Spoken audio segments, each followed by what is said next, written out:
Welcome to the Country Hipster Podcast. That music you just heard was none other than the Unholy Four and their hit song Dirty Knife. Check out the Unholy Four from Charlottesville, Virginia on Spotify, Bandcamp, Instagram, Apple Music, and wherever you can find the Unholy Four. My name is Paul. I am the Country Hipster, and I got some fucking business to attend to right now. So it's March, and I am very busy with the Birmingham 6. Check out the Birmingham 6 on Facebook and Instagram, and I think Birmingham6.com still exists, but I'm not really sure. Because I'll search it. We are an Irish rock band from the Philadelphia area where I sing, and the theme song that takes us out, Move On, is one of the Birmingham 6 songs. So... Of course, being March, we're very busy. So Saturday and Sunday, I have shows. Saturday, Birmingham 6 is playing at the Hamilton AOH on Cruiser Road around 3 p.m. in Hamilton, New Jersey. It is the Hamilton St. Patrick's Day Parade after party. So we will be doing that from about 3 to 8. And then Sunday, the band takes a ride up the Jersey Turnpike to Fairhaven, New Jersey, where we play at the Fairhaven Columbus Club for the AOH there. It is the Fairhaven Red Bank post St. Patrick's Day party as well. St. Patrick's Day Parade post party at the Columbus Club in Fairhaven, New Jersey at about 2 p.m. And that is both shows are with the Birmingham 6. So welcome. This is big. Welcome to our 50th episode here. This is officially our 50th episode. To my left on the Max Headroom box, the person who ever only committed to eating 50 hot dogs in one sitting, my co-host and brother Adam, the Country Unexpected Meeting. So welcome, Adam. First off, I'd just like to start and say that I hope Nick, friend of the podcast, Nick, actually watches the videos. Because ever since Nick has been on and he commented that I wasn't wearing a hat during the Jimi Hendrix episode, I haven't been wearing a hat for the podcast. Are you doing that on purpose or it just happened? I'm doing that specifically for Nick. Okay, all right. So we can see your beautiful hairline. You can see that I got the best head of hair in the Weiss family. That's probably true. I mean, even better than Kylie's. Probably, yeah. I also would like to say that Birmingham6.com does exist. Okay. But it has tour dates listed from 2020 on it. Yeah, it sounds about right. Yeah, so it might not be. Did you know that on March 7th, 2020, you played Shamrock and Roll at Marty McGee's in Prospect Park at 5 p.m.? Yeah, we did. We did, actually. That was in 2020. That was one of the few shows we got on. We were fortunate enough before everything shut down. We actually got like a good 4 or 5 shows under our belt before everything shut down and everything was canceled. But like some of like my friends who were in other bands, they got like one show for March. And like for the musicians who play Irish music, it's a big deal. March is obviously a big deal. March and September are like the 2 busiest times of the year for Irish bands, because you have St. Patrick's Day and then you have halfway to St. Patrick's Day, which gets celebrated in both every 6 months basically. You're celebrating St. Patrick's Day in some way, shape, or form. But is that why Irish Weekend down the shore is in September? Yep, it's the Irish Fall Festival. It's halfway to St. Patrick's Day. They're usually like slightly past halfway to St. Patrick's Day, but yeah, no, it's a big thing. September is for us. The fall at times is actually busier for Birmingham 6 than it is than March is. You know, because the cool thing about the fall is that you have festivals that start right after Labor Day, and they'll stretch that shit all the way till like the beginning of November. So there have been years where we've played like from like the end of August straight through to almost Thanksgiving. Oh wow. You know, so from a monetary aspect, obviously we do much better. But yeah. March is obviously a very, very busy time.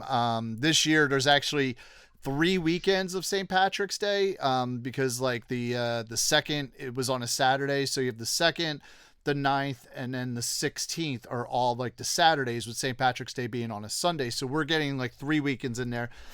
If St. Patrick's Day ends up on like a Thursday or something like that, we actually end up only really getting 2 weekends worth of work and then St. Patrick's Day in there. So even though it sucks that St. Patrick's Day is on a Sunday, we do get a little, we're a little busier than normal. So there you go. So that's the ins and outs of Birmingham 6. So you can check us out all of March. And don't go to birmingham6.com to see our schedule. Your best bet is probably to hit us up on the Instagram. Search Birmingham 6 on Instagram. You'll see a little monkey, like a symbol monkey. That's our sign on. It's our profile picture on Instagram, because I told our drummer we were going to replace him with a symbol monkey, and he'd probably have better tempo. But real quick, Paul, I wanted to tell a little story. Okay. We almost had another country hipster finger injury tonight. Oh, really? How so? Yeah.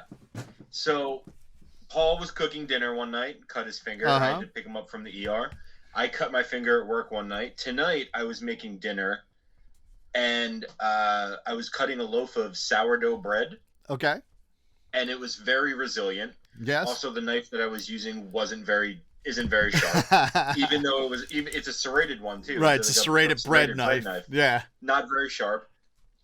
So I'm slicing the crust.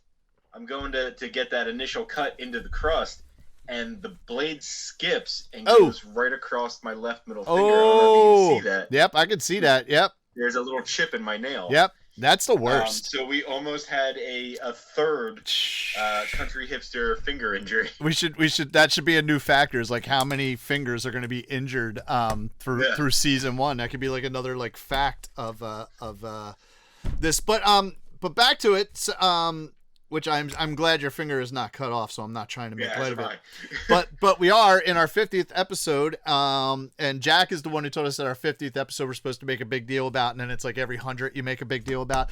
We're going to make a big deal about episode 69 when we get there, just because we're fucking immature assholes. But I am drinking a very special. I popped this open. Snoop Dogg, in celebration of our 50th episode, gave us a bottle of Death Row Records limited edition red wine. So that is what I'm drinking. You were supposed to be drinking it with me tonight, but you're not. And I apologize. So Katie is drinking the other half of this bottle. So that is our special Death Row Records limited edition red wine. Thank you, Snoop Dogg. Thank you so much for this delicious red wine that I am enjoying. This is actually my second time purchasing it. What type of wine is it? It's a blend. It's a red blend. Okay. But it's real nice. It's a. I was give me like a flavor profile. It's definitely on the drier side. It's not sweet at all, but it's not like overly dry. I'd say if I had to guess, I would say there's probably it's probably, and it might say it on the bottle. So I'm gonna look on the bottle second. I'm gonna guess first. I'm gonna say this probably has a Merlot, a Cab Sav, and probably since I know it's made in Australia, I'm gonna say it probably also has a Syrah grape in there as well. Let's see if it gives me what the breakdown is on this. And it does not. It does not appear to give the break. Sometimes when you buy blends, it'll tell you like it's a blend of these particular grapes. So this is.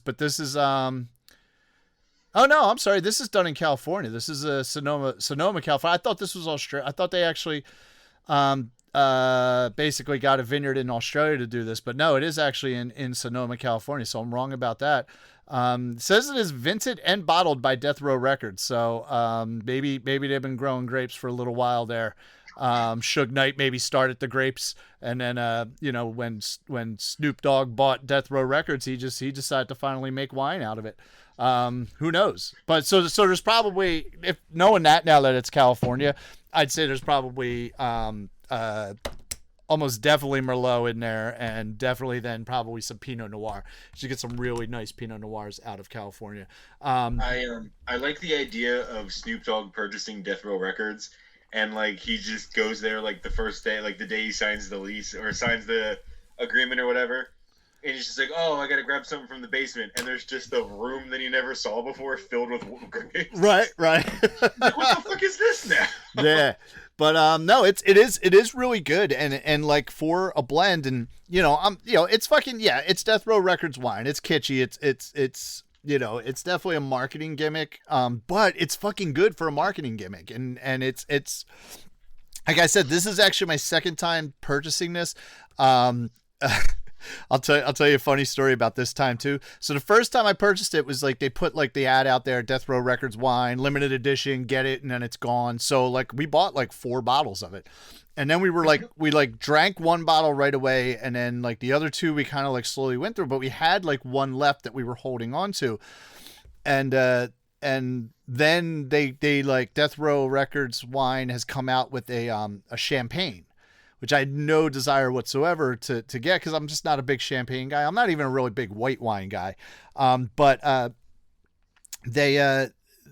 then they're selling it was like for Valentine's Day, they had a special package where you could buy the champagne and the red. And I was like, oh fuck, they made more red, but you could also buy just the red. So I actually bought 3 bottles of the red this time and got it delivered. So it looks like it might be a little more readily available. So we're not being as stingy with drinking it, because that last bottle we had it for probably close to a year before I honestly I wanted to save it because I didn't think I was going to be able to get it, because it said it was like a limited edition thing. Yeah, but it's like with vinyl where you're like, well, yeah, exactly. Yeah, but I was holding on to it but now here's the difference between me and crazy vinyl people is that I held on to it, waiting to drink it for a special occasion until I found out they made more. Then we're like, fuck it, we're going to drink this bottle, and we just got more coming in. Exactly. So it's like, brush your teeth with this shit. Exactly. So it's like, all right, cool. Like, let's get some more. So that's what I am drinking tonight. And here's the funniest fucking thing. This is great. And she's going to hate that I did this.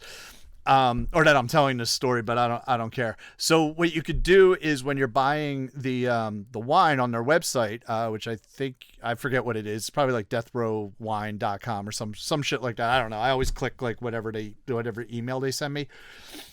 But when you're buying it, you could put a message on, like, for them to ship it with. So like if you're buying a gift for someone, so I put in, from Katie to Paul.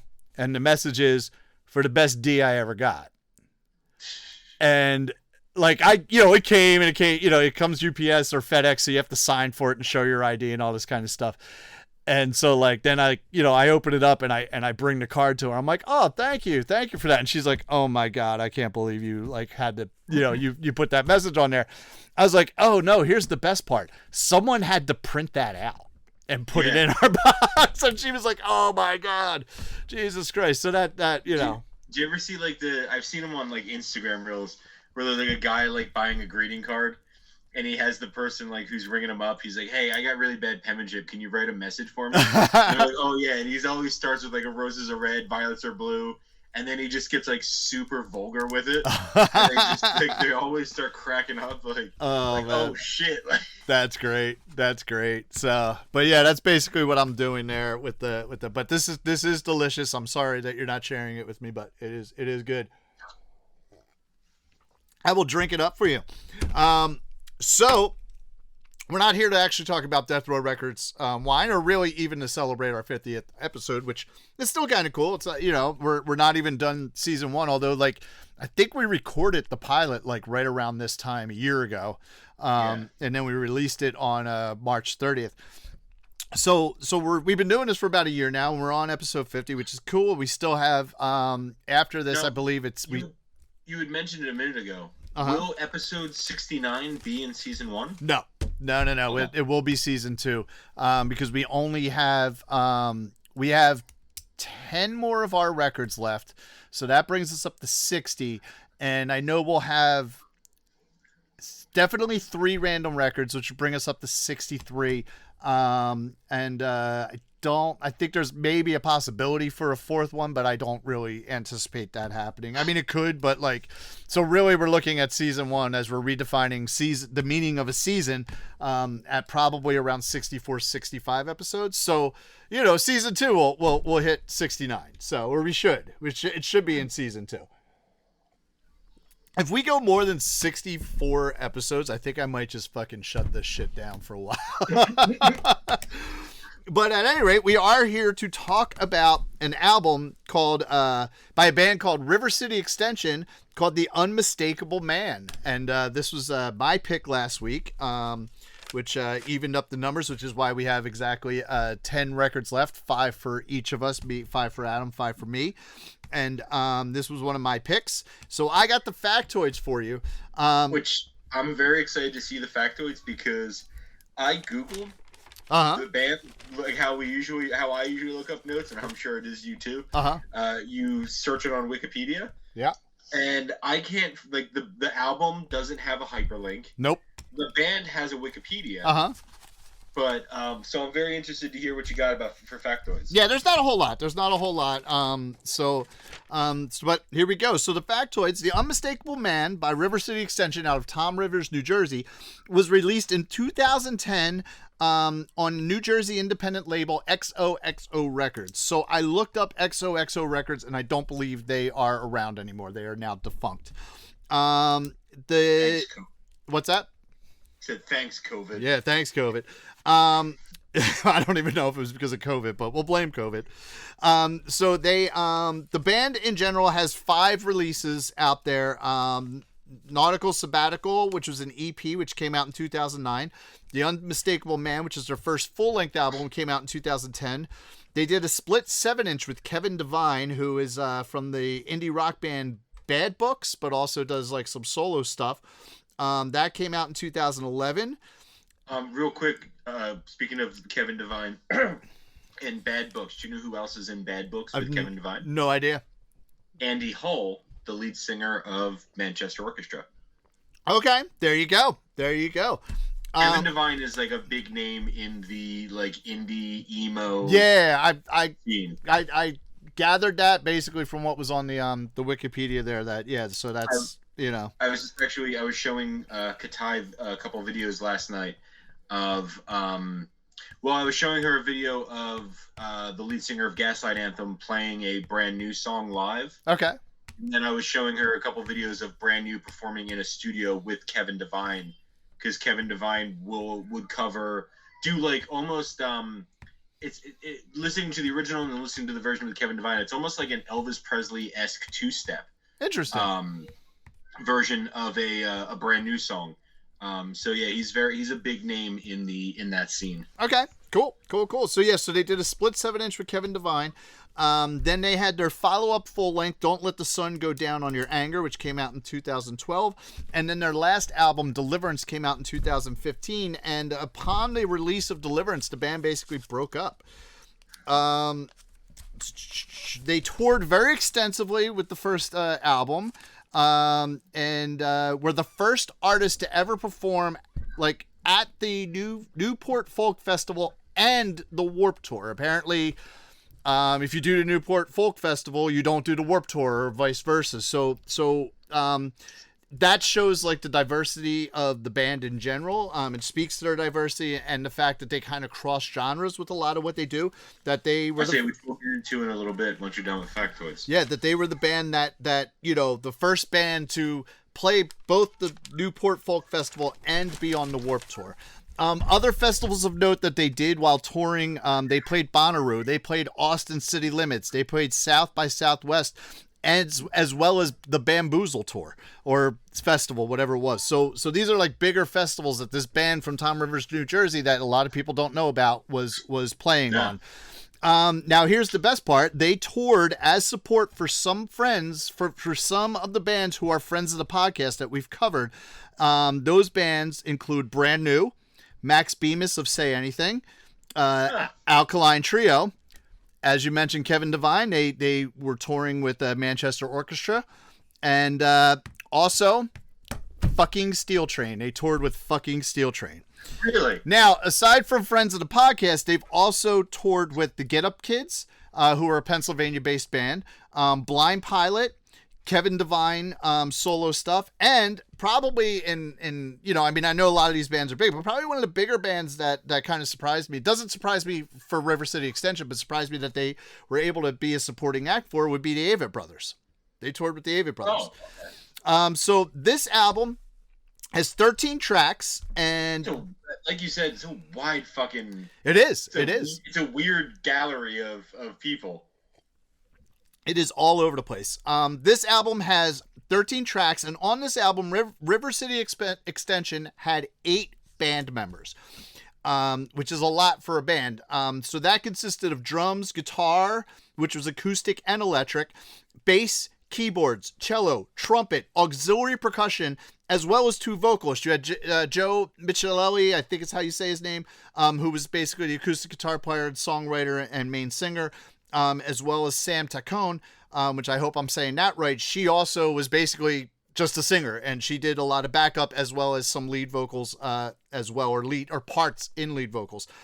And the album was recorded at 816 Recording Studios in Toms River, New Jersey. So those are the main factoids that I could find about this album as far as it being online. We did mention at the end of the Alkaline Trio episode that we possibly were going to be able to interview one of the members of the band who was on this album, but she it was Sam, it was Samantha or Sam, I'm not sure exactly what she goes by now, but she did not get back to us, which is unfortunate, but it's totally understandable. We do know that she recently had a baby, and so trust me, with a fucking 15-month-old now, I mean, Regina's now 15 months old, I understand how busy babies can make you, and I'm sure with your 3 million kids that you have, you keep freezing on and off too, so hopefully you're not trying to say anything. But you know, with the 15 million kids you have, I'm sure you understand that babies can take up a lot of time. So so that's a shame. Would have been great if she could be on, but I totally understand that that she could not. So so Adam, what do you think of this album? It took me a day or two to. Usually, I listen to things like like on my way home from Paul's, and in the case where I'm Skyping, I usually listen to them on the way up to get my boys Monday morning at like 4:30 in the morning. But it took me a couple of days, mainly because this album's there's the one of the singles off this album is on iTunes, but that's the only thing of this album that's on iTunes. So I had to listen to this album entirely on YouTube. Right. And listening to it, I literally, what I would do, like there was days where literally I would be driving and the album would end and I would immediately go right back to the beginning and play the album right again. Okay. I enjoyed the hell out of this album. Awesome. It was very good. As Paul said, like they kind of like cross a lot of boundaries and shit. Like I'm listening to it and there's things where like if you told me it was a Bright Eyes song, I'd believe you. There's one of the songs, what was it? The single that's on iTunes, Letters to Leanne. Okay. Letter to Leanne or Lainey. I'm Lainey. Sorry. Yep. Letter to Lainey. Mm-hmm. Letter to Lainey sounds like a Beatles song. Yes, it very much does. Yes. I can see that there. Yep. Points like it kind of reminded me of Fun or The Format. Like it was the styling was all over the place and it was really cool. I sent Paul a couple videos last night. I was playing a couple of the songs for Katai, and her daughter was dancing all around the kitchen to a couple of the songs. Yep. And Katai also was enjoying what I was playing for her. But yeah, I'm a big fan, and I kind of wish I had a copy of it now myself. Yeah. I don't think you're going to be able to get one. I mean, I think there might actually no. We'll get into that. There's really not copies available, especially not on vinyl. Maybe CD, but there's no copies available on vinyl for sale on Discogs right now, as I found out while doing it's listed on Discogs, but there's nobody selling them. Like there's it says zero are available right now. So this is kind of like one of those things where it's like gonna kind of be hard to get if you have not gotten it already, unless like something changes, which is the other thing. Like I'd like to know. I kind of want to know like what happened. Like there were definitely changes in this band between the Unmistakable Man and Don't Let the Sun Go Down on Your Anger had basically the same lineup of musicians. By the time they put out Deliverance, some of the people who were on the first 2 albums were there. I think the well, obviously Joe was there, the singer and main songwriter. He was there.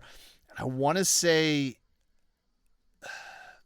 the electric guitar player, I think, was still there as well.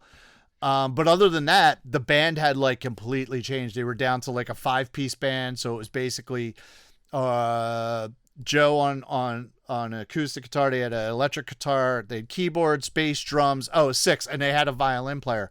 They no longer had the cello player. Sam wasn't in the band singing, doing her parts on the vocals.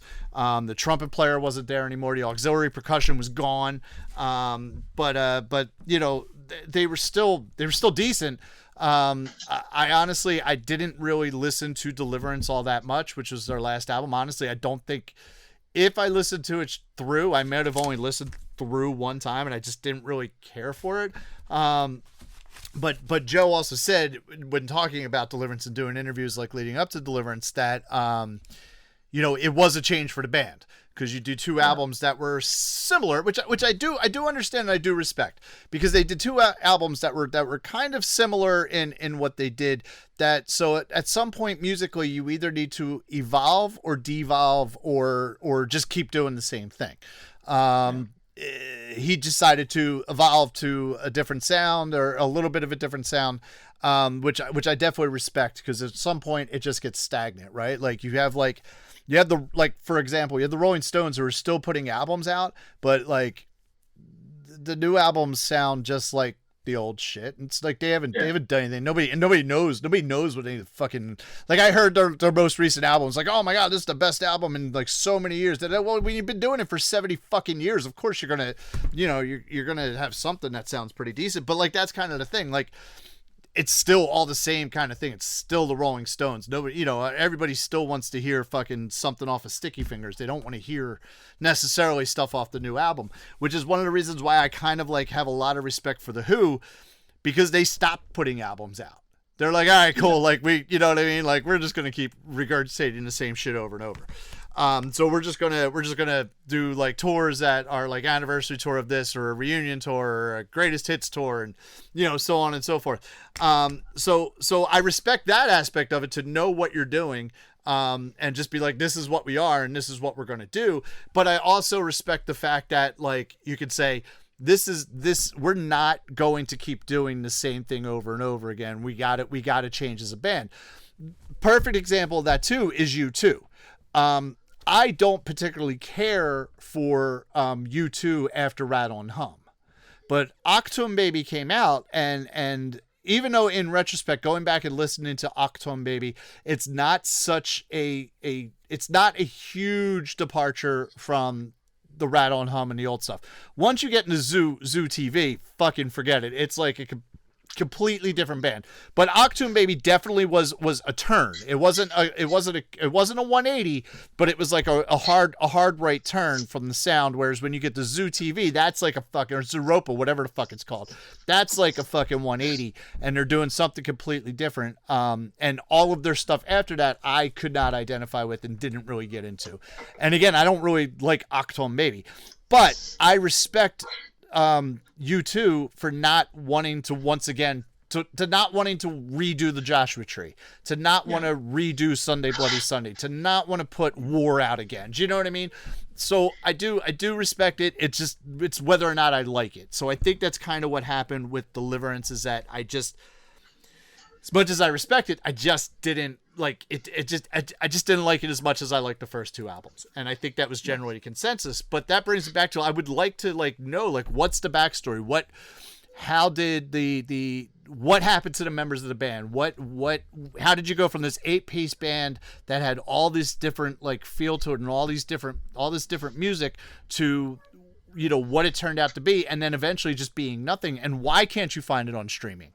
Why is it so difficult to find this stuff? Because they've done so much stuff. They toured with so many people, and it's not like these were self-released albums. They were, XOXO was a small label, but it was then distributed by, it was picked up by Asbestos Records, or Besto. I think I'm saying that right. what's that shit that like if you inhale it? Asbestos. Thank you, Asbestos Records, which was distributed by Red and you know what I mean. So which is a subsidiary of Sony. So like it had like major label connections, not necessarily major label backing, but it had major label connections. So what happened? What that is kind of like the mystery of this band is just like did was there infighting? Did the guys just like did the guys and the women just fucking hate each other? Like what really or were they were just like fuck it, we don't want to do it anymore.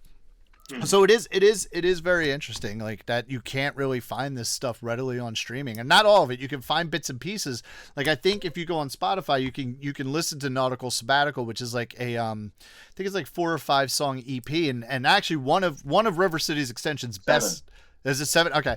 One of their It's on iTunes as well. Okay. They're one of their best songs in my opinion of all their releases is on Nautical Sabbatical, and that's called Elephant, and that song is fucking great. That's a great song. So I say if you go on Apple Music has Deliverance, Don't Let the Sun Go Down on Your Anger, and Nautical Sabbatical, and then it has a bunch of looks like it's got a couple singles from Deliverance, and then Letter to Laney from this album. okay. I just found it interesting that if you're reading the little about tidbit on Apple Music, it mentions this album, but you can't listen to this album. Yeah, which is a shame because it is a great album.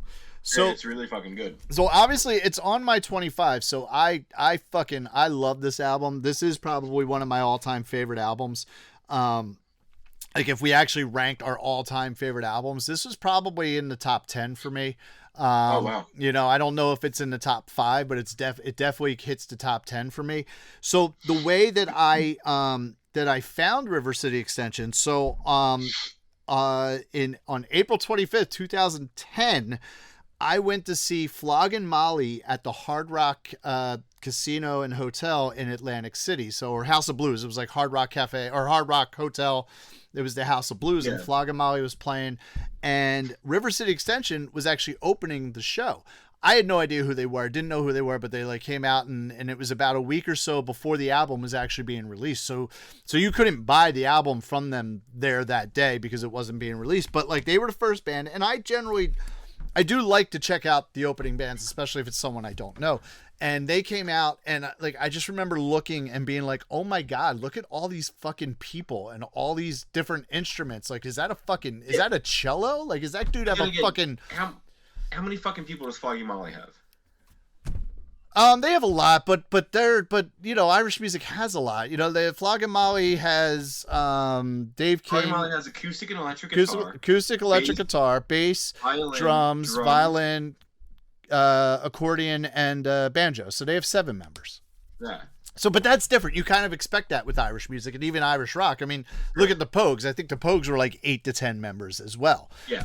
At their peak there. But you know, I was just like, Jesus Christ, like what is this band? Like, who is coming out? Is a dude has a fucking, there's a cello, there's a fucking flugelhorn. What's going on?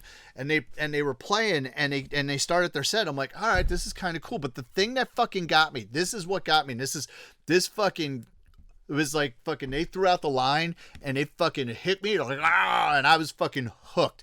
Was they started playing New Intelligence. And in that song, like it starts off with like the guitar, dent, you know, it's a thing. And then, everybody does this clap. They do the clap of the rhythm.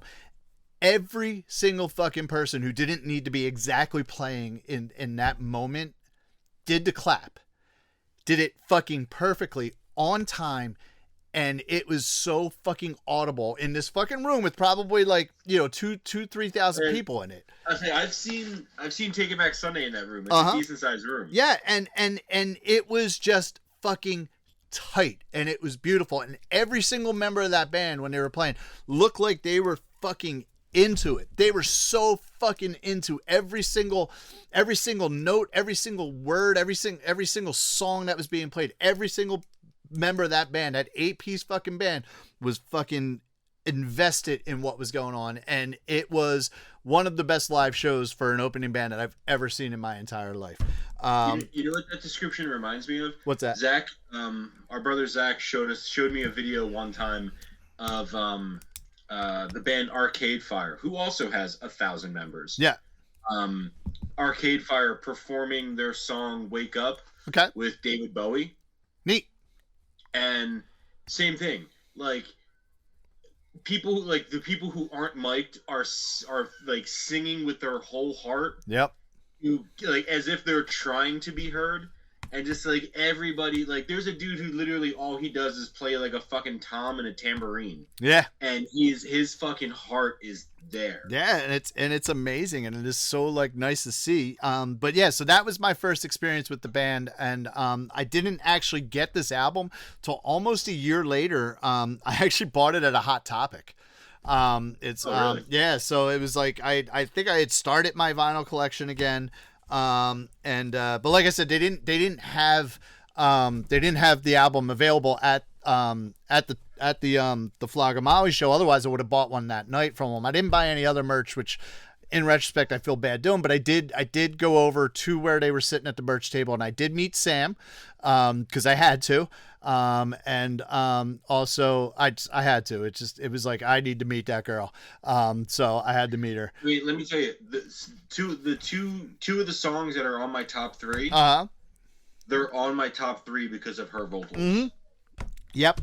And then I met the flugel, the trumpet player, man, and he was cool, like big fucking bearded dude with glasses, and he was ecstatic, because like they knew they came out and they literally musically fucked every single person in the crowd, which they musically fucked me that day. Have I ever used that term with you before? Do you know what that means? I know, but I understand. Yeah, okay. So for those who don't understand what I'm saying when you musically fuck someone, because I've done it a few times. Actually, I kind of did it this past Saturday. It was pretty great. Is like one of those things where you have such a good show, and this is the way I do it, is you have such a good show that you have everybody fucking in your fucking hand, like they're in your fucking palm, and everybody's paying attention. And that night when they go home and they get laid, they're thinking about you. So that night I was musically fucked by River City Extension, and like they knew it too, which was great. I've actually seen them a total of 4 times. The first 2 times were this lineup that's on this album, the full 8 members of the band. The second time I saw them, the first time was at the Flogamali show. The second time I saw them was pretty awesome. They were a headliner, and it was a sold out show at the Fire in Philly. Now, if you've ever been to the Fire, I'm going to say maybe 75 to 100 people. That's probably pushing it. Isn't the Fire like a bar? It is. It's like a bar / music venue. There's like the one side. What's that? Fire's still a thing. Yep. So like the one side when you walk in is basically just this like old man fucking punk rock bar. And then you can go into the next room over, which has the stage and whatnot. But I mean, it's might actually be smaller than Kung Fu Necktie. And I know Kung Fu Neckties capacity is 99 people. And I just know that because I've played there a few times and remember seeing the sign 99 people. So I know that their capacity is 99 people, and it might actually be a little bit smaller than Kung Fu Necktie. But that was... What was the name of that place that I saw Birmingham 6 play at that one time where like we walked up the street and got Pat steaks? Connie's Rick Rack. That was Connie's okay. Rick Rack. Yeah, that's no longer there. That was a victim of the pandemic. So Yeah. Connie's Rick Rack. There you go. Yeah. I just remember that I could smoke in there. Yes. Yep. Well, when you saw us there, I think it was actually a BYOB still. Yeah. Eventually they did get a liquor license, but yeah, I played Connie's a bunch of times. Actually, one of the owners I went to grade school with, former owners. So that was kind of cool. But yeah, so the second time I saw him was at the Fire in Philly. It was a sold out show, and it was right around when they released Don't Let the Sun Go Down on Your Anger. So they did, and it was almost like their warm up for like the tour they were getting ready to do that. So they did a lot of songs off of that album, which was pretty good. It is also a great album. So the third time I saw him was at, I forget what the name of the building was at that point, but it was the former Chestnut Cabaret in West Philly. And they opened up for another indie rock band who's pretty somewhat big in the indie rock scene, Illinois, who also have local ties to like the Doylestown area. I actually used to work with the drummer JP. I used to work with his wife at Soundstage Direct. She was working at Soundstage Direct, so was I, and her husband, who they were dating at the time, they're married now, is JP from Illinois. So that was cool seeing them, but that was the first time that they had different members. Sam wasn't there. They had another a woman who was who I don't know her name, who was singing and playing fiddle. I don't think they had the cello player, and I want to say the auxiliary percussion was gone, but the trumpet guy was still there. And the last time I saw him was actually at the TLA on South Street. It was kind of like a showcase of bands, because it was River City Extension, it was Brick and Mortar, and there were some other bands as well. I forget who they were because I honestly didn't stay that long. But what was cool about that was I saw they were coming, and I was working at Soundstage Direct at the time, and I was the manager, not a manager. I was the buyer for Soundstage Direct. And I actually messaged the rep from Red, who's the subsidiary of Sony, and I said, "Hey, River City Extension's playing at the TLA in Philly. Any chance you guys get me some tickets?" And they did. So I got to. So last time I saw him at the TLA, I got to see him for free, and I remember having a little bit of a conversation with Joe, the singer and main songwriter of the band, before they went on, and just talking about music and songwriting. And there's a song that's on that on Don't Let the Sun Go Down on You called There and Back Again, which definitely fucking hit me personally, I could identify with. And I remember telling him that, and he was just like, dude, he's like, thank you so much for saying that. Fucking person. And he's like, I'm a little fucked up tonight because the person I wrote that song about is here. And is like, and you know what I mean? He's like, so it's like, he's like, and I'm going to perform it in front of her, and it's kind of weird. I'm like, oh man, that's fucking great. But yeah, so back to the album. I'm sorry. I've gone off a little bit.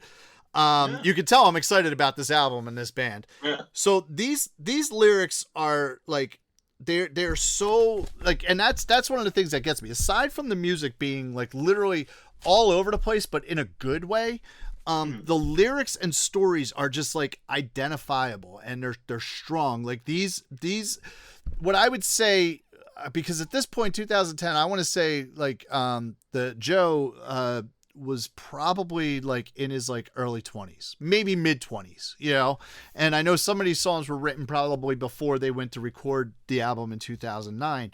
But it's one of those things where they'll say, oh, that person's an old soul. These lyrics are old soul lyrics, in the sense that it's they're almost wise beyond their years, and it's another one of those albums, I'd mentioned on the Tim Barry Manchester album episode. This is another one of those albums that hit me at just the right time in my life, that it was the music that I needed, it was the lyrics that I needed, it was the connection that I needed to this band and this music to kind of get me through. And it was very much the soundtrack of my life from 2011 to 2013, no lie whatsoever. So those are my basics. I still have other stuff to say, but I've been talking for a little while, so I think I'll throw it back to you. I'm very happy. This is probably the only band on your 25 that I didn't know who the Hooters were. So That's right. Them and the Hooters were probably the only two bands on your 25 that I didn't know. Uh-huh. And I'm very, very happy that you included this on your 25 because it's a good fucking album. This was another one of those when I sat down in front of my record collection and started pulling stuff out. This was one of the ones that came out very easily. I know, I talked about certain albums, I was just yep. This was one of those that came out. I was able to just pull right out and be I'm talking about this album. Yeah. So definitely, which is cool. Now here's the cool thing. In the midst of us recording this over the last year, I actually got and I had it on CD, but I actually got a vinyl copy of their second full length, Don't Let the Sun Go Down on Your Anger. Which at first when I got it, which is another thing, I pulled the fucking buyer card from Red, and I actually had them send me a promo copy. And I didn't even have them send it to Soundstage Direct because that could always get weird when other employees are getting wait, why are you getting a promo? Why aren't I getting a you know what I mean? Shit like that. Yeah. So I actually had them send it directly to my house at the time, so I didn't have to deal with any of that shit.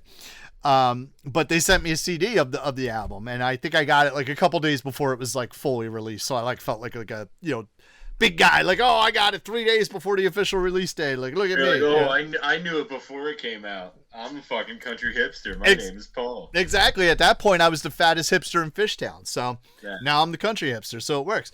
But like, so at first, I liked the album, but I didn't feel the same about Don't Let the Sun Go Down on Your Anger as I did about The Unmistakable Man. But in retrospect, like listening to it, especially when I got it on vinyl recently, like within the last year, I had to order it on Discogs because it's not available otherwise. In retrospect, I think it might actually, the second album might actually be a little bit better than this, but at the very least, it's just as good. It really is. It's just as good. Especially since that one's on iTunes, it'll be a little bit easier. I'm definitely going to give that one a listen. I would definitely give it a shot. And what's kind of cool about this, they have a song called "If You Need Me Back in Brooklyn." That it's actually kind of fucking funny. They filmed the video. They actually made a video for it because that's when you kind of knew they were like on their rise because that's how kind of like cool. So the record label had them do a video, and they did it for if you Need Me Back in Brooklyn, and they filmed it in the building that is now the Met on South Broad Street in Philadelphia. Oh, really? Yeah, and it was funny because I remember on social media, somebody because you know that's like, do you know the story behind the Met? No. So it's an old opera house. It's the Metropolitan Opera House in Philadelphia, and like functioned for years as an opera house. And then eventually the Academy of Music came along, or maybe they were both along, but eventually the Met like basically shut down and was dilapidated, and like they weren't sure what the fuck to do with it. I think at one point it kind of became a church. Not totally sure about that, but kind of one of like the things that brought the resurgence of the Met back was there's a scene in the movie, which I think came out in 93. Don't quote me on that. I'm not sure. I know it was early 90s, but in this, there's a scene in the movie of the 12 Monkeys starring Bruce Willis and Brad Pitt and Madeline Stowe. And actually some people who I actually acted with are also in that movie and was taught by, which is also kind of fucking 95. Cool. Okay. So there you go. So 95. So, but what's kind of fucking cool is they film some scenes in the Met, and I think like the one scene where like Bruce Willis like basically beats like some dude to death with a chair or some shit like that is filmed in that building. And so when they were filming the video for this, there was someone who posted on social media, "Can you guess where we are?" And I responded right away. I was like, "You are at the Met, on South Broad Street in Philadelphia, where 12 Monkeys was filmed." And they were like, "Fuck, you're good." Just because I recognized like the interior of the building and whatnot. But now like it got totally redone, and it's now this beautiful concert venue in Philadelphia on South Broad Street. I'm sorry, North Broad Street. I keep saying South Broad Street. It's North Broad Street. Fucking up my directions. North Broad Street is the Met, and so now like fucking bands play there. You know what I mean? So, which is pretty cool, and again has connections to this. So if you look up, and you can find this on YouTube, if you look up the video for "If You Need Me Back in Brooklyn," you could see like how dilapidated the building is, and I mean it wasn't fixed up when they did the video. It was still like they weren't sure what was going to happen to the building, whether it was going to get torn down or restored or anything like that. And that's another song that Sam has a big vocal part in, and definitely actually makes that song better. But again, not on the album we're talking about. It's just an album that's really worth checking out. So one of the things that main things that I love about this band is that there is so much going on. There's so many different genres that it hits. So you definitely have a rock feel for it. There is a punk rock feel in this, mostly in the lyrics. I think the punk rock feel you get from this is in the lyrics, because there's like, especially, I can't think of any of the lines specifically offhand, but like, when you listen to some of these lyrics, you're like, yeah, fuck you, man. Like they're very much like in your face, like, punk rock type of lyrics. Obviously you have indie rock going on it. Like how you said, like some of the songs like kind of remind you of Bright Eyes. As much as I don't like Bright Eyes. Specifically, what is it? If I Still Own a Bible? Yeah, I could see that. If I Still Own a Bible could very easily just be a Bright Eyes song. Yep. you have a folk influence there throughout it. And there's even a fucking sea shanty in the fucking of Our New Intelligence. Like in the middle of the fucking song, they go into a sea shanty. It's like, where the fuck did this come from? Yeah. And that's the other thing. So that's the other thing. Seeing them live, and that is ultimately the song that like hit me with them. Not only with the hand claps, but they went into the middle of a fucking sea shanty, and everybody is singing, and it's fucking perfect. And it works with the song. Like you think like, God damn, what do you mean they went into a sea shanty in the middle of like a fucking indie rock song? Yes, and they 100% fucking nailed it. But and they even have they're even poppy. They even get into a poppy feel, like how you said Letter to Elaine reminds you of, or Letter to Laney reminds you of a Beatles song. And it does. Yeah. It absolutely does. Something Salty, Something Sweet is a pop song.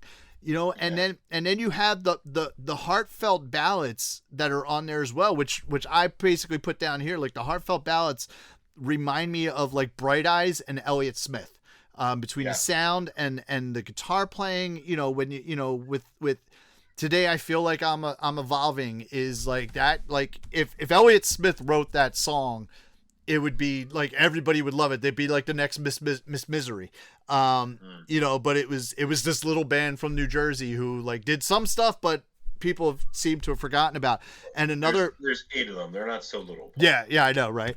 And then another one. That's what I tell everybody. It's 8. It's not so small. It's got 8.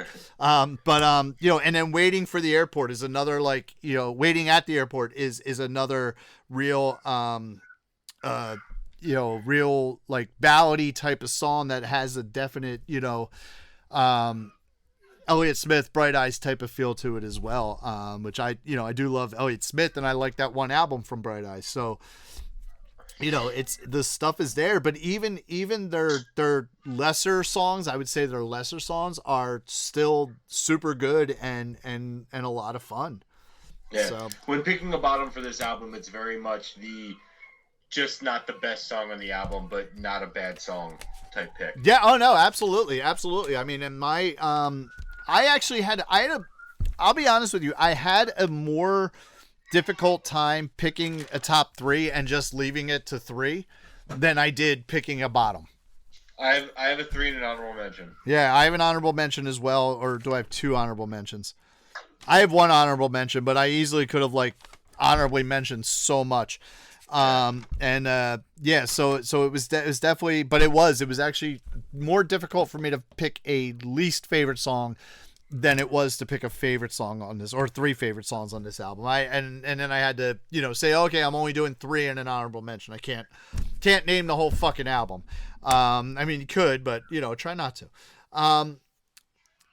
So live again, I'm going to get into our live show, oh, sorry. I forget I can't read my writing. Live, I mean, they were explosive as the original 8 band. And, even when they changed some members, they were still really good. Even that last time I saw them at the TLA in Philly, they were definitely a stripped down version of what they were, but they still were good and they still did it well. But having all 8 members there and all the different instrumentation, and it was represented and it was heard. That's the other thing too. And like how you'd mentioned like Flog and Molly, there's sometimes you go to see Flog and Molly, or the first time I saw the Pogues, where like you have all these members and you have all this instrumentation, and some of it just gets lost. Even like when I saw Dropkick Murphys, they also are a band that has a lot of different instrumentation. Certain instruments get lost. It's usually the fiddle or the banjo, mandolin, something like that. So, but like something always gets lost. When seeing these guys, nothing got lost. I didn't lose anything. Which was pretty incredible. Is there a child dying in the background? No, there is a child who isn't getting to pick what's on TV in the other room. That's the issue, and I apologize. Oh, it's okay. I was like, oh man, is this Summer Movie Club? Yeah. But but of all the different sounds, they come over live. And like I said, it's a bunch of people who genuinely enjoy and believe in what they're doing, which is so fucking great to see and so refreshing to see on stage. Just sometimes you go to see a band and you have band like, you know, like they're either bored out of their mind or they're putting on this fake smile because they're getting paid to be there. Yeah.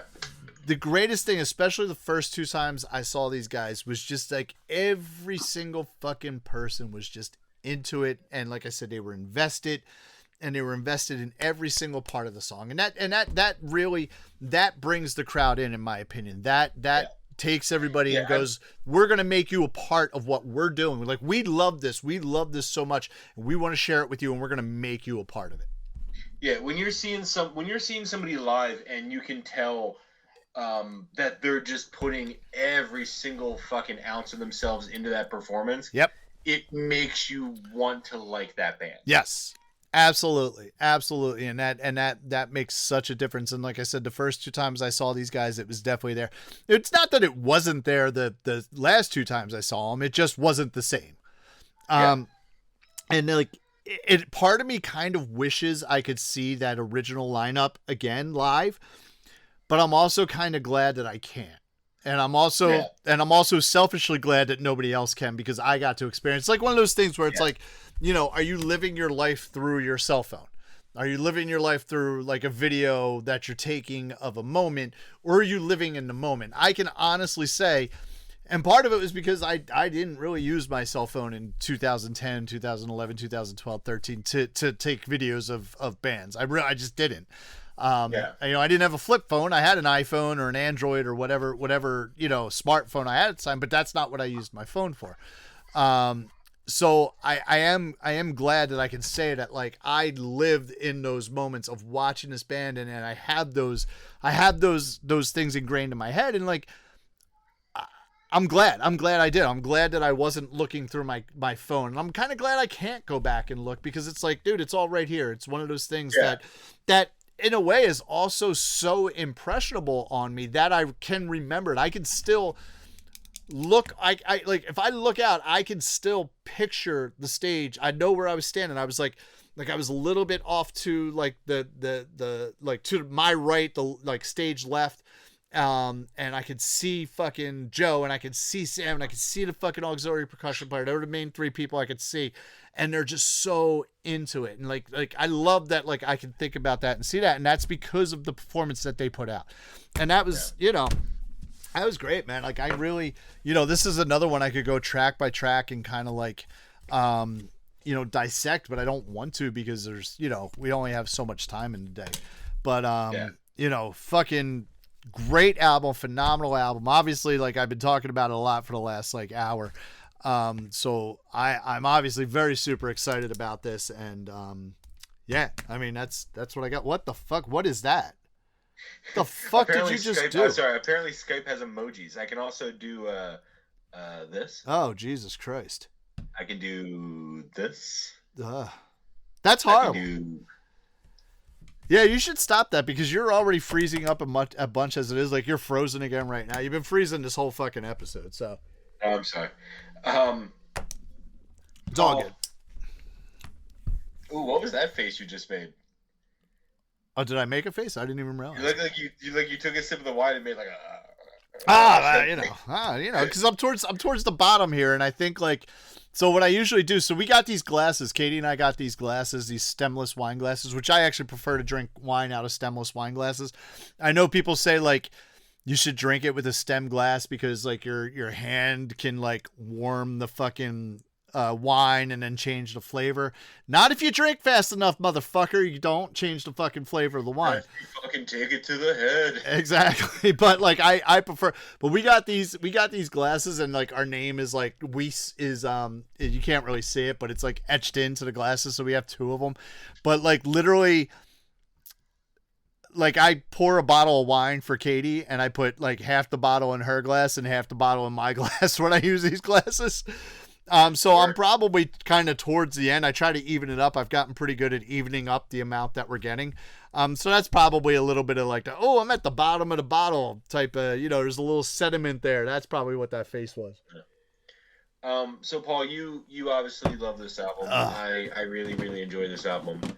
But peons we are, yes, compared to that sweet baby angel who lives upstairs. Can I? What did Regina think about this album? Before we get into that, I'm going to actually open up a beer now. Oh. So I did get some of these for you too, but you had an unexpected meeting, you fucking dickhead. So you can't drink them because I'm going to drink them before you come back. But this afternoon I played at Bitchin' Kitten Brewery in Morrisville, Pennsylvania, which I had talked about on last week's show. Is like right off of the Trenton Makes the World Takes Bridge. It's like the last stop in Pennsylvania before you go to Trenton. And so what I'm about to open up here, actually, you know what? No, I'm going to put this one back because I actually had this earlier today while I was playing.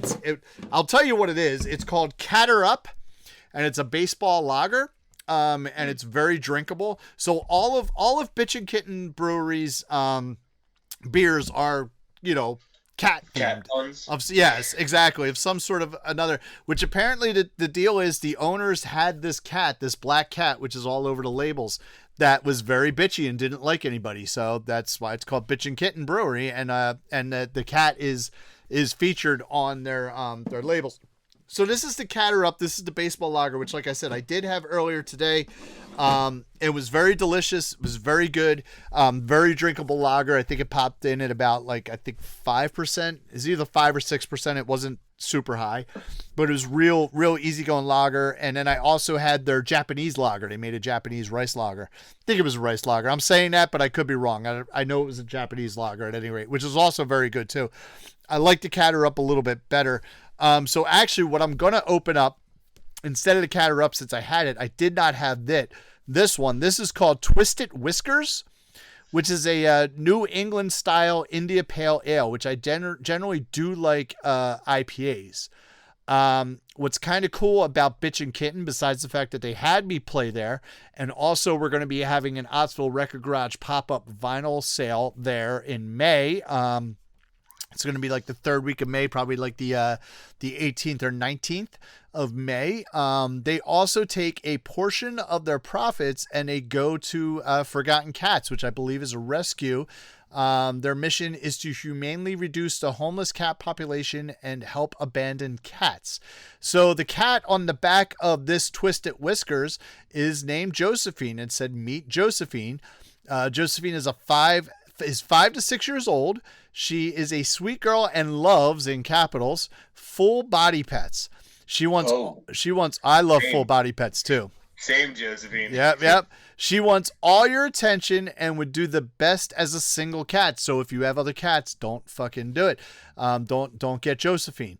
Scan the QR code to learn more. So there is a QR code on the label as well. So you can scan that with your phone, and I guess it takes you right. Let's see. I believe it takes you right to the rescue. That's super fucking cool. And yeah, let's see. I'm doing it right now. Come on. There it is. It's forgottencats.org. Ends up with another fucking cat. Yep. No, fuck that noise. And it takes you straight to their Forgotten Cats website, forgottencat.org, and you can look at their look at the cats they have available. In 2023 by the numbers placements, Forgotten Cat had 1,800 spay and neuters. I'm sorry, 1,800 placements. 20,794 spay and neuters, and a live release rate of 100%. So they're a no-kill shelter that takes in the cats, and it looks like they do a little bit of TNR, which is in the cat world is called trap and release. So what they'll do is if there's a cat colony where there's trap and release, I know too much fucking shit about cats and cats rescues, just so you know.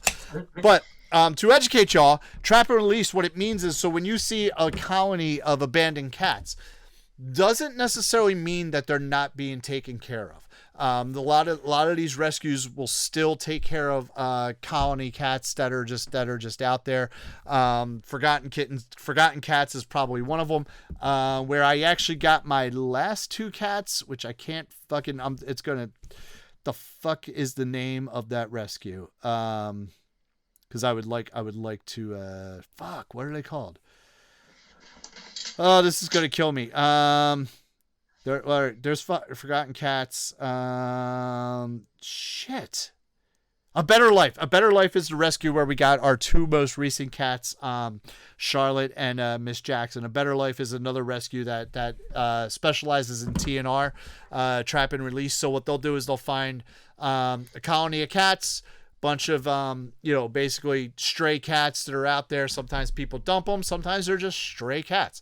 So what they'll do is they will trap them. They'll go out there with the traps, and they'll set them. They'll put food in them or some sort of bait.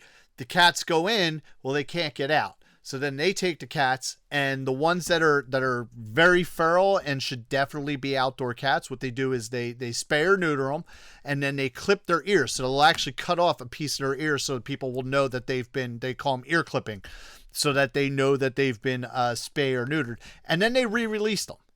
Some of the cats that are less feral, that are like, oh wait, this cat could probably be adopted out. They will take them in, and then they will try to adopt them out to people, which is how we got Charlotte and Miss Jackson. So that is important, and I think it's cool that Bitch and Kitten Brewery is supporting cat rescues. There's a lot of them out there. Like, if you want a kitten season's coming. Fucking just look at your local rescue, look them up, pay the fucking money for it. You're going to get a good cat. And, sometimes some of them have some issues, like Miss Jackson and Charlotte are still a little antisocial with us, but they're getting there, and they deserve a better life, and hopefully they're getting that with us. So I am trying to twist at Whiskers New England style IPA from Bitch and Kitten, and this thing is fucking delicious. Yeah. That's fucking awesome. Like, I forget what I was watching, but someone was talking about like local news would bring like dogs from like local shelters. Yep. And like people started adopting dogs from shelters instead of buying dogs from like pet Yeah. stores or breeders and shit. Yep. So it's awesome that the only way you're going to fix a problem is by making the problem known, and they're making the problem, not only are they making the problem known, they're making it easy to fix, because literally all you had to do is just fucking scan a QR code on the beer you were already drinking. Yep, absolutely. And of the 5 indoor animals that we have, the only one that's not a rescue is Alistair. But Alistair was actually, at one point, I was not the most responsible pet owner, and we had a cat that had kittens. So Alistair was one of the kittens that and was eventually, he was supposed to go to my mom, but she passed away. So Alistair, Regina, my mom. So Alistair became my cat, and then after, I don't know if I ever told this story, but after Regina was born, we had a little conversation, me, Regina, and Alistair, and I officially gave Alistair to Regina. So, oh, there you go. Yeah, so so eventually Alistair got to his Regina, just not the one he was supposed to get to. But yeah, so we were talking about Regina, and we were talking about the Regina Factor. That's where you were heading us to there before I had to open up this delicious New England style IPA, which is really fucking good. I would say I'm going to save one for you for the next time you're here, but I'm not. I'm totally going to drink that. That's understandable. It's really good, but now I have a reason to go back to Bitch and Kitten and get more beer. So I will be honest with you. It is getting a little more difficult to do the Regina Factor. She's 15 months old now. So she's definitely reacting to things differently. She's more aware of what's going on. So I think like I kind of have to expand on how to determine what she likes and dislikes and whatnot. And it can't just be a simple cry or a simple sing, because it's not necessarily happening. But I will say this does go down as a like. Nice. It's definitely not a dislike, but it's like kind of slightly above indifferent. She wasn't singing, but she was intently listening. I even this morning, we were chilling out, and I was giving her breakfast, and Katie was there. I was like, oh, fuck, let me throw this on real quick. So I threw the record on and played it, and Katie even agreed. She's like, no, she likes this. She's like, she just doesn't overwhelmingly like this. So it definitely, she does like it. I think if like Regina could talk and understood what numbers and ratings meant, I would say she would probably put it at a 7 out of 10. Okay. So that's where I think, just because she does listen to it, she is into it. She's not hating it. She doesn't she's not dying for Little Shop of Horrors or Hairspray or now Encanto. Have you seen Encanto? Yeah. Oh my God. Encanto's good. Those, is it Encanto or however you just said it? Encanto. Encanto. Yeah. Man, those fucking songs are fucking catchy. The dude who Lin Manuel, whatever he's Lin-Manuel Miranda, yeah. Yeah, he wrote the original songs from it, and the shit's fucking. He also wrote Hamilton, so that shit's fucking catchy, man. We don't talk about Bruno in this house, and I'm dealing with the pressure, tick tick tick. You know what I mean? It's a lot. Yeah, dude. The song sister, the song that the Strong Sister sings. Oh yeah, it's probably one of the best fucking songs in that thing. What was great was the day that I started doing the dance for Katie. Mm. You know what I mean? She lost it. I was like, what? You got to tick, tick, tick. You know what I mean? She was like, oh my God, she just totally lost it because I was doing the fucking dance. But that's like another thing that Regina's into now is Encanto or whatever, however the fuck you said it. Which is better than Coco. Coco's pretty good, but but Encanto is better than Coco. Oh, see, I fucking love Coco. I love Coco too, but I think Encanto is a little bit better. It's a little catchier. Yeah. So that brings me up to 12 likes and 3 dislikes. You are still at 11 likes and 4 dislikes, so I got a full game back on you. And we have 10 indifferent albums from Regina. So, so at least I'm beating you in one factor, even if it's just barely. Yeah. So what are your top 3 songs, Adam? Top 3. I got top 3 with an honorable mention. If you let me open up my notes real quick. Go for it. I also have a top 3 with an honorable mention as well. I got probably in order of how I would put it: Our New Intelligence, Something Salty, Something Sweet, Friends and Family, and honorable mention to Letter to Laney. I'm sorry. Could you say that again? Probably in the order of how I would put them: Our New Intelligence, Something Salty, Something Sweet, Friends and Family. Okay. And honorable mention to Letter to Laney. Okay. All right. Cool. Very solid. I got distracted by my phone, so I apologize for that, but that's why I had you redo it. So we're kind of in the same area, at least for 2 of the 3. My number 1, absolutely all time, is Our New Intelligence, which is possibly one of my all-time favorite songs. Like, I know we talked about doing a little thing with like our top 10 all-time favorite songs, like a little playlist there to gap season 1 and season 2. Our New Intelligence, if I can find it, is probably going to end up on there. That is definitely one of my top favorite songs. Something Salty, Something Sweet is another one. Now, here's another cool thing about that is, like, I remember when I saw them at the Fire, there were a bunch of fucking drunk college kids there, probably from Temple University, which is like right up the road from the Fire. And there was this one dude, and I at first I wanted to punch him, but then I was like, you're really into it. From the time he walked into the room before the band even started, he's just like, it was pretty funny. He's just like doing that. I'm like, dude, shut up. I'm sure they're going to play it. So that's my number 2. My number 3, and this is where it definitely got hard because it kind of went like there were a couple different ways I could have gone with it. But I went with Adrian for my number 3, and one of the reasons is for that breakdown in the middle of the song where it's like where everything is just fucking solid and on. Yeah. Like that is a great song, and it's cool. The music's real good. The fucking guitar, I don't know if they use slide guitar on it, but it's like it's like all over the place. It's really good. And my honorable mention was South for the Winter. Okay. So what is your dislike? And it's not even a dislike. Like I said, I think I think it's just the weakest song on the album is Mexico.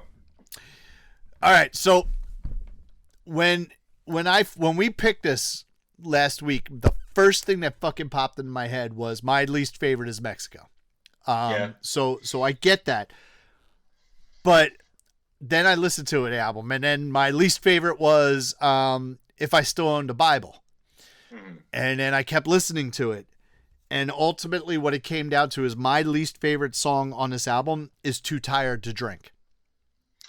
Too Tired to Drink would probably be a dishonorable mention. Yeah, but and what's funny, and it's also pretty funny that you mentioned that it reminds you of the Beatles. My dishonorable mention is Letter to Laney.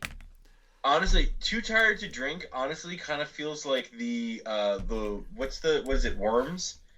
A little bit. It does. It does. Yeah, it kind of does. Too whatever the fuck it is. Too drunk to whatever. Yeah. It kind of feels like the Worms to this album. A little bit. But yeah. I still don't mind. There's something about Mexico that to me, I think it's the weakest song. I get it, and it's still a good song. It is still a good song. It's still a good song. I just think it's I said, it's one of the by process of elimination. Something has to be the least. Yeah, I did like stumble across the site, and I didn't really want to get into it because it turned out to be like a fan site doing reviews of the record, which is like only one of the only review I could find of the record. And they mentioned about how the band gets into kind of like a mariachi feel as well. And that would be on Mexico. Definitely Mexico has you know,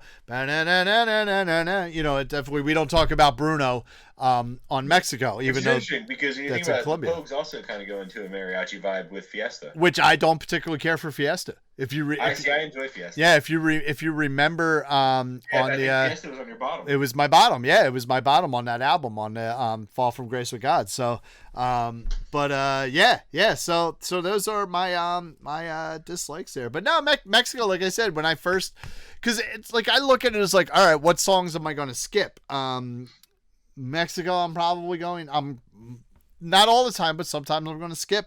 Too Tired to Drink, I was skipping every single time, even when I was like kind of listening to it again. I was like, I'm just gonna skip this.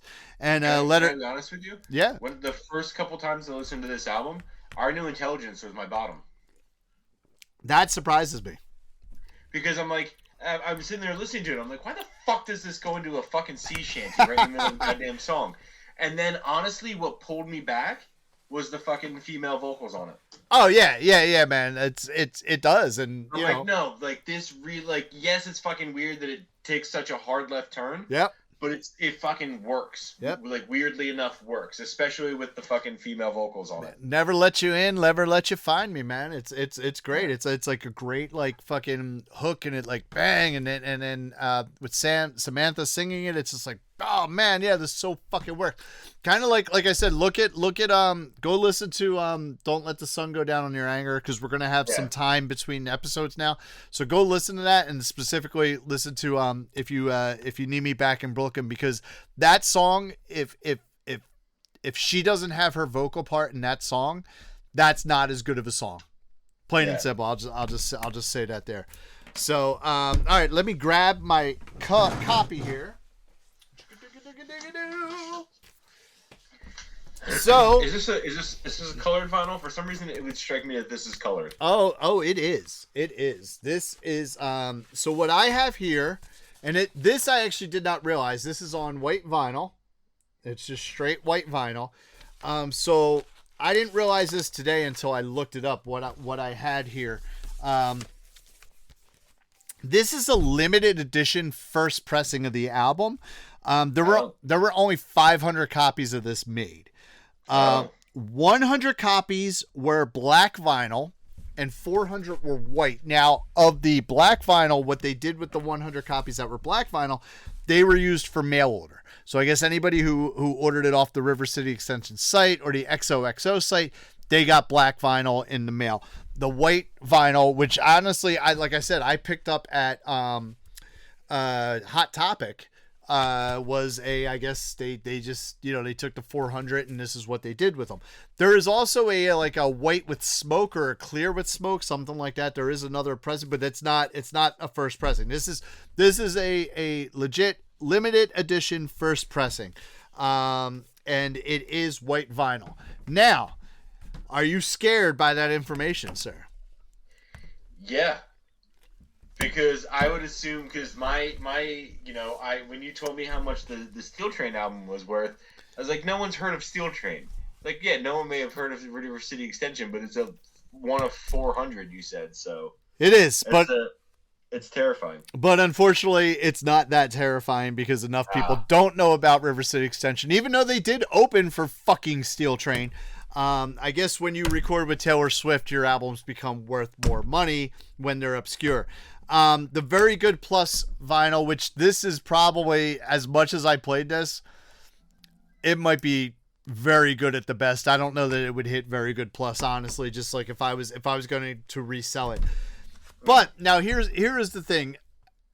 I'll give the value in 1 second, but here's the thing, like when I looked this up today, between the white vinyl, the black vinyl's not even listed on Discogs, and then like the other couple like repressings of this on vinyl, which is like the Clear Smoke, and then I think there was something else. There's none for sale.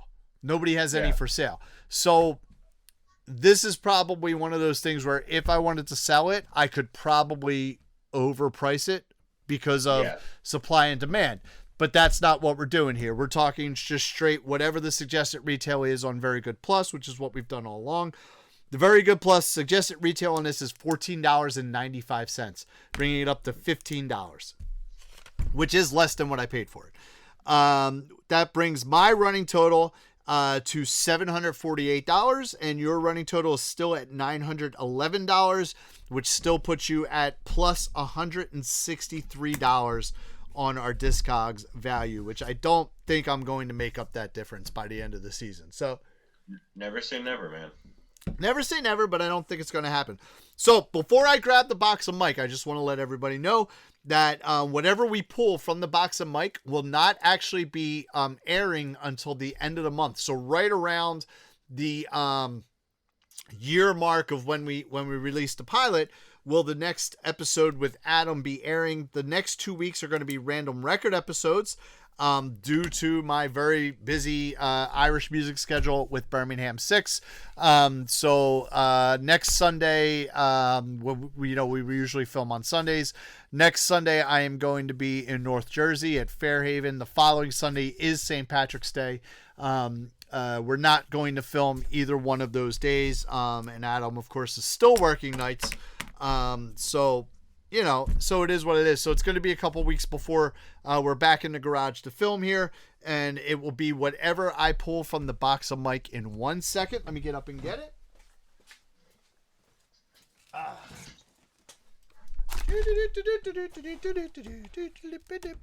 Put Michael's stripe right there. I'm going to be honest with you, man. This box is getting lighter and lighter. Box is getting lighter and lighter, and that fucking Death Row Records wine is it's making me feel a little fuzzy. I'm not gonna lie. Yeah. So I'm feeling good. I'm feeling good right now.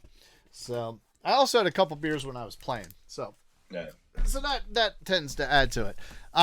So this is number 12. You can't really see that because it's all fucking, and I think it's blue. So I have a feeling this is you. Which could be good, which could be bad. Yeah, it is blue. I can see the little end of the card there. Oh, it is you.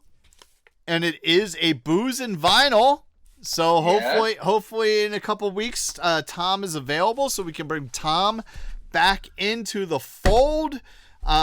Which is funny because I think at least like 5 of our final 10 episodes are going to be booze and vinyl, and this is one of them. Yeah.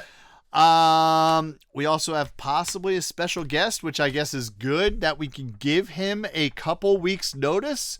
Maybe we're welcoming back our brother Zach, the Jack Black denier of the family. This is a Neutral Milk Hotel in an airplane over the sea. Nice. So that is, let me go grab it. God, I got to do everything because you're not here. Boom. Here it is right there. Is that colored? No. It is not. It is not. For some reason I remember it being yellow. It's not. It is not. Unless you have the wrong album inside the jacket, in which case I will disqualify it from your Discogs value. So in a couple weeks we will film Neutral Milk Hotel in an airplane over the sea, and it is a booze and vinyl. I have to see which what the drinks are. I'm sure they have gin and Aperol in them. I gotta see what gin-based drinks we're having. Exactly. If I'm not mistaken, I want to say, I almost want to say that if I remember reading, the Neutral Milk Hotel drinks, one of them might have absinthe in it again. Let me see. Hold on. So you didn't say which one it's in. I think it's in the first one. I usually note. I think I noted on the bottom of all my things what volume it was in. You just have that's not two L's, that's a one. Okay. It is the first one. Oh yeah, it is. This one has Aperol but no gin, and this one does have a dash of absinthe. So there you go. Yeah. So there you go. We have a dash. Yeah, we have two drinks there which have alcohol we already have on hand. So that should be good. So that'll be the next episode. Like I said, the next 2 weeks are going to be random record episodes. I'm not telling you what they are because they're random. Actually, I do already know what they are. I have them planned. One of them is going to be a solo job, and the other one I have a special guest who has chosen a record for us to talk about. But I'm not telling you what they are. We'll tell you as we get closer. So, Adam, anything else on River City Extension? The Unmistakable Man? No, I'm very, very happy that you introduced me to this album. I am happy that you are happy about it as well. I kind of knew you were going to like it, just like looking at the stuff that you have. I will say that I probably think you're overall more open-minded to different stuff than I am. Just as a general rule, especially since like the time frame where you were really like cutting your teeth on like some of like the albums that were like coming out, and some of the bands are like, is a time where I was just like, fuck this music. There's nothing new that's coming out that's any good. No. But I will say that like going through this, now that we're 50 episodes in, there's probably some stuff where I'm like, okay, I didn't give this a good enough shot. There's other stuff where I was like, no, I was spot fucking on about this, AKA say anything. I will say that I'm not totally surprised you like this album, but I'm glad that you like this album, and you should take a listen to Don't Let the Sun Go Down on Your Anger, because I'm definitely going to. That is great, and write your streaming people if you want to deal with streaming. Write them and say, why can we not listen to The Unmistakable Man? And maybe Spotify or Apple Music or someone will pick it up, and so that way it'll be more readily available for the masses. Yeah. But until then, look it up on YouTube. Exactly. You can listen to the whole album on YouTube. So just look it up and just play the videos. 13 videos right in a row. You can even shuffle them, which actually I did earlier today, which is kind of cool. Yeah. So, all right, I got nothing else. If you got nothing else, right? Nope. All right. Well, then it is time to move on.